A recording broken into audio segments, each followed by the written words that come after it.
Migingo adalah nama sebuah pulau batu kecil yang terletak di Danau Victoria, danau terbesar di Afrika. Pulau yang terletak di antara Kenya, Uganda, dan Tanzania ini memiliki luas sekitar 2000 meter persegi, menjadikannya salah satu pulau terkecil di Danau Victoria. Meskipun terletak di Danau Victoria, Pulau Migingo secara administratif masuk ke dalam wilayah Kenya. Namun, klaim kedaulatan atas pulau ini disengketakan oleh Uganda yang juga menganggap pulau ini sebagai bagian dari wilayahnya. Konflik kedaulatan antara Kenya dan Uganda atas Pulau Migingo telah berlangsung selama beberapa tahun dan menjadi salah satu sumber ketegangan dalam hubungan bilateral kedua negara. Salah satu faktor utama yang membuat Pulau Migingo menjadi sangat diperebutkan adalah potensi sumber daya alam yang ada di sekitarnya, terutama potensi perikanan. Danau Victoria adalah sumber penghidupan bagi jutaan penduduk di wilayah sekitarnya, termasuk nelayan di Kenya dan Uganda. Pulau Migingo dengan posisinya yang strategis di tengah-tengah danau menjadi lokasi penting bagi nelayan yang mencari ikan di perairan sekitarnya. Migingo dihuni sekitar 131 jiwa. Meskipun jumlah penduduknya relatif kecil, pulau ini telah berkembang menjadi pusat kegiatan ekonomi yang sibuk. Dengan adanya tempat penjualan ikan, toko-toko kecil, restoran, dan bahkan fasilitas penginapan bagi para nelayan yang berkunjung dari jauh. Mayoritas penduduk Pulau Migingo bekerja sebagai nelayan, menghabiskan hari-hari mereka menangkap ikan di Danau Victoria. Mereka menggunakan berbagai jenis peralatan, mulai dari jaring ikan tradisional hingga peralatan modern untuk menangkap ikan yang beragam jenisnya di perairan sekitar pulau. Konflik kedaulatan antara Kenya dan Uganda atas Pulau Migingo sebagian besar dipicu oleh ketidakjelasan dalam penentuan batas wilayah di Danau Victoria. Perjanjian-perjanjian sebelumnya antara kedua negara tidak memberikan penjelasan yang jelas tentang kedaulatan pulau-pulau di danau tersebut, termasuk Pulau Migingo.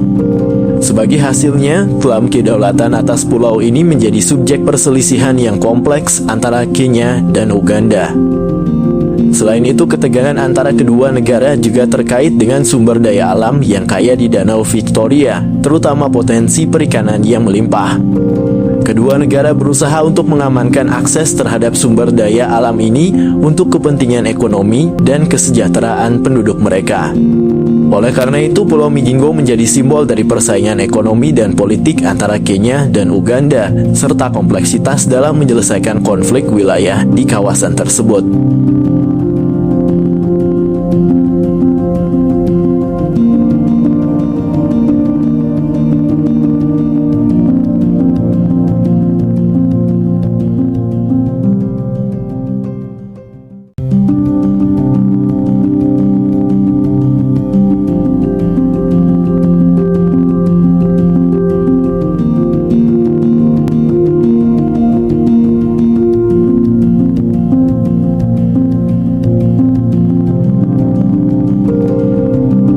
Pulau Socotra atau Sukutra merupakan sebuah kawasan kepulauan kecil di Samudra Hindia. Secara administratif, pulau ini masuk dalam wilayah Yaman.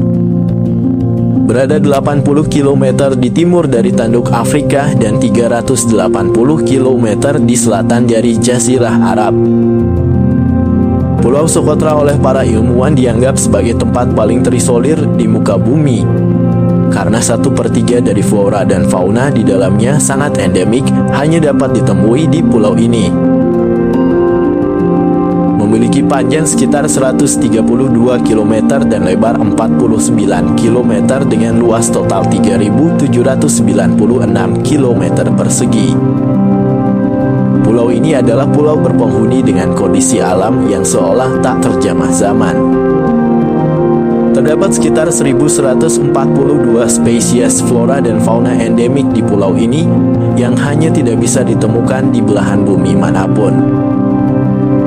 Berbagai spesies tersebut telah beradaptasi dan menyesuaikan diri dengan rentang suhu, tingkat kelembapan, dan ketinggian. Secara unik, flora dan fauna di pulau ini juga beradaptasi dengan panas, gersang, dan kerap disapu angin. Salah satu flora unik di Pulau Socotra adalah spesies tumbuhan unik yang dikenal dengan pohon darah naga atau pohon suci darah. Tumbuhan ini menjadi lambang botanis bagi Pulau Socotra.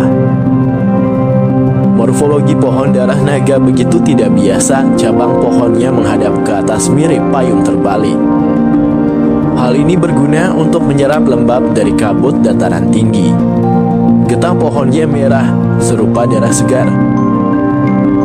Banyak rumor beredar bahwa pulau ini merupakan tempat di mana Dajjal bersembunyi menunggu hari kiamat datang.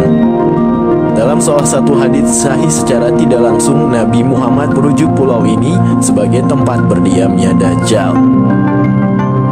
Jika dikorelasikan dengan segala keanehan yang ada, bukan tidak mungkin Dajjal memang tinggal dan bersemayam di sini. Menurut hadis, Nabi mengisahkan seorang pelaut Arab yang tersesat dan terdampar di sebuah pulau. Di pulau tersebut, para pelaut bertemu sosok tinggi besar yang mengaku sebagai Dajjal. Ketika ditanya sahabat terkait lokasi pulau tersebut, Nabi menunjuk timur dan mengatakan Laut Yaman. Dari hal ini banyak yang berasumsi bahwa tempat yang dimaksud adalah Pulau Socotra.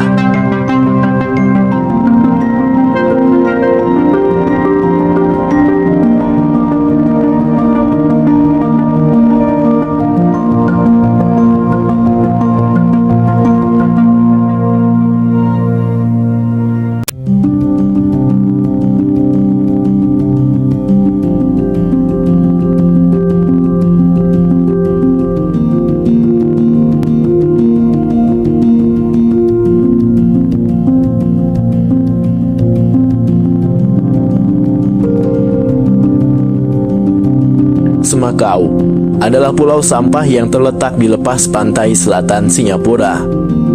Pulau yang memainkan peran penting dalam mengatasi masalah penimbunan sampah di Singapura ini awalnya adalah dua pulau kecil yang terpisah, yaitu Pulau Semakau dan Pulau Sakeng. Pada tahun 1995 proyek besar dimulai untuk menggabungkan kedua pulau tersebut dan meluaskan wilayahnya melalui reklamasi laut. Reklamasi laut adalah proses di mana lahan diambil dari laut dengan menimbun material di atas permukaan air. Proyek ini menjadi solusi inovatif bagi Singapura yang menghadapi krisis sampah. Dengan lahan yang terbatas dan semakin sulitnya mencari tempat pembuangan sampah yang aman dan ramah lingkungan, pemerintah Singapura memutuskan untuk menghadapi masalah ini dengan menciptakan pulau buatan yang dapat digunakan sebagai tempat pembuangan akhir sampah. Pulau Semakau dipilih karena lokasinya yang jauh dari pemukiman penduduk dan wilayah penting lainnya, sehingga dapat mengurangi dampak negatif terhadap masyarakat dan lingkungan. Reklamasi laut yang dilakukan untuk memperluas Pulau Semakau selesai pada tahun 1999. Setelah proyek selesai, luas wilayah Pulau Semakau mencapai sekitar 3,5 km persegi. Meskipun sebagian besar wilayahnya digunakan sebagai tempat pembuangan akhir sampah, pulau ini juga memiliki beberapa area yang dilestarikan, termasuk hutan bakau dan ekosistem pantai berlumpur yang berfungsi sebagai habitat bagi berbagai spesies satwa liar. Sistem pengelolaan sampah di Pulau Semakau melibatkan beberapa tahap. Pertama, sampah dari Singapura dikumpulkan dan dibawa ke pabrik pengolahan sampah. Di sana, sampah dibersihkan, dipilah, dan diolah sesuai dengan jenisnya. Bahan organik diubah menjadi kompos, plastik didaur ulang, dan sampah yang tidak dapat didaur ulang atau diolah lebih lanjut dibawa ke Pulau Semakau. Sampah yang telah diproses tersebut kemudian dibawa ke Pulau Semakau menggunakan kapal khusus. Di pulau ini, sampah tersebut ditempatkan dalam sel-sel pembuangan yang dilapisi dengan lapisan tanah dan goa membran yang mencegah pencemaran lingkungan. Setelah sel-sel pembuangan penuh, mereka ditutup dengan tanah dan dipantau secara teratur untuk memastikan bahwa tidak ada kebocoran atau pencemaran yang terjadi.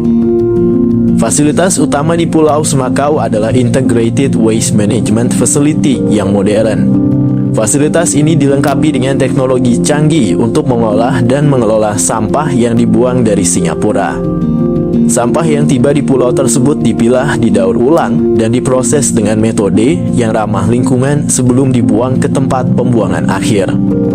Proses ini dimaksudkan untuk mengurangi dampak negatif sampah terhadap lingkungan sekitar dan memastikan bahwa pulau tersebut tetap terjaga kebersihannya. Pulau Semakau juga memiliki sistem perlindungan lingkungan yang ketat untuk mencegah pencemaran. Ini termasuk sistem penanganan air limbah yang efisien dan pengawasan ketat terhadap aktivitas manusia di pulau tersebut.